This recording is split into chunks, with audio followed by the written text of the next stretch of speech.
حضرت نبی رحمت صلی اللہ علیہ وآلہ وسلم کی سیرت پر مشتمل ایک کتاب لکھی گئی ہے عرب کا چاند، اور اس کا رائٹر ہے سوامی لکشمن پرشاد، انڈیا کا رہنے والا ہے۔ اس نے حضور کی سیرت پر 200-250 صفحات پر مشتمل کتاب لکھی۔ بچپن میں میری نظر سے بھی گزری، بڑے ذوق سے اس کو پڑھا تھا۔ سوامی لکشمن پرشاد سے انٹرویو کیا گیا کہ تو نے حضور کی سیرت پہ کتاب لکھی ہے، اتنا بڑا کام کیا، تو کلمہ پڑھ کے حضور کا غلام کیوں نہیں بن جاتا؟ جس انداز سے تو نے محبت کے موتی بکھیرے ہیں اور الفتوں کے پھول اس کتاب میں تو نے اگائے ہیں، تو کیوں نہیں کلمہ پڑھ کے حضور کا غلام بن جاتا؟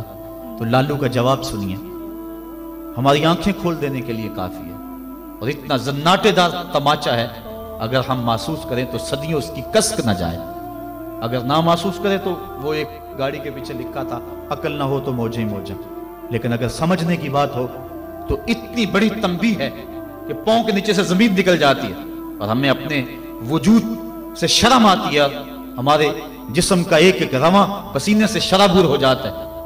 سوامی لکشمن پرشاد نے جواب دیا، کہا جب میں حضور کی سیرت لکھنے بیٹھا، بڑی بڑی امہات کتب سیر کو پڑھا، اور اس کے نتیجے میں نے یہ کتاب تیار کی ہے۔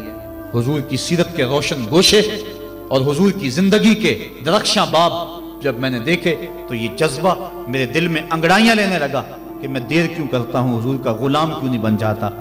لیکن جب میں مسلمانوں کے کردار کو دیکھتا ہوں تو میں کہتا ہوں میں ہندو ہی ٹھیک ہوں۔ ہمارا کردار لوگوں کے ایمان کے راستے میں رکاوٹ بنا ہوا ہے۔ جب امریکہ کے خلاف نعرے لگ رہے تھے، ان نعرے لگانے والوں میں میں بھی شامل تھا، لیکن ایک بات میں نے کہی تھی، میں نے کہا آج ہم دنیا کی اس طاقت کے ساتھ ٹکر دینے کی بات تو کرتے ہیں، لیکن ہم نے کبھی اپنے کردار کو جھانک کر کے بھی دیکھا؟ جس بستی، جس شہر اور جس ملک کی حالت یہ ہے کہ واٹر کولر کے اوپر لگے ہوئے جو گلاس ہیں وہ بھی زنجیروں سے باندھے ہوئے ہوں، وہ قوم امریکہ جیسی قوم سے ٹکر نہیں کر سکتی ہے۔ مسجدوں کی لیٹرینوں کے گندے لوٹے بھی سنگلیوں سے باندھنے پڑے، جس قوم کا یہ کردار ہے، کیا وہ قوم پنپ سکتی ہے، جہان میں نشو و نما پا سکتی ہے؟ ہم تو اس قدر گراوٹ کا شکار ہیں، ہم اس قدر گرے ہوئے ہیں کہ ہماری لیٹرینوں کے گندے لوٹے وہ بھی باندھ کے رکھنے پڑتے ہیں، ورنہ ہم اتنے چور ہیں کہ وہ بھی اٹھا کے لے جائیں۔ تو جس قوم کا یہ حال ہو، وہ قوم کیا دنیا کی طاقتور قوموں کی آنکھوں میں آنکھیں ڈال کے بات کر سکتی ہے؟ آج ہمارا المیہ یہی ہے، ہمارے پاس سب کچھ ہے، لیکن ہمارے پاس وہ ایمان کی حرارت نہیں رہی، وہ دیانت نہیں رہی، وہ روشنی اور وہ نور نہیں رہا، وہ ہمارے پاس وہ اجالے نہیں رہے۔ قرآن نے ہمیں جو زندگی گزارنے کا ڈھب دیا ہے، ہمارے پاس وہ ڈھب نہیں رہا۔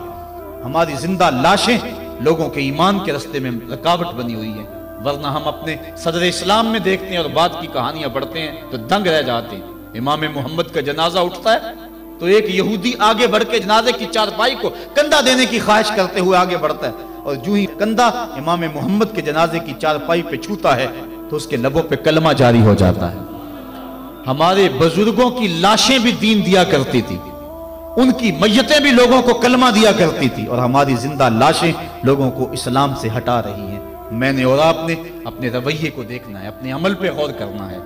حضور نے فرمایا اللہ اس شخص کے چہرے کو تر و تازہ رکھے جس نے میرے سے کوئی حدیث سنی، پھر جیسے سنی اس کو ویسے آگے پہنچا دی۔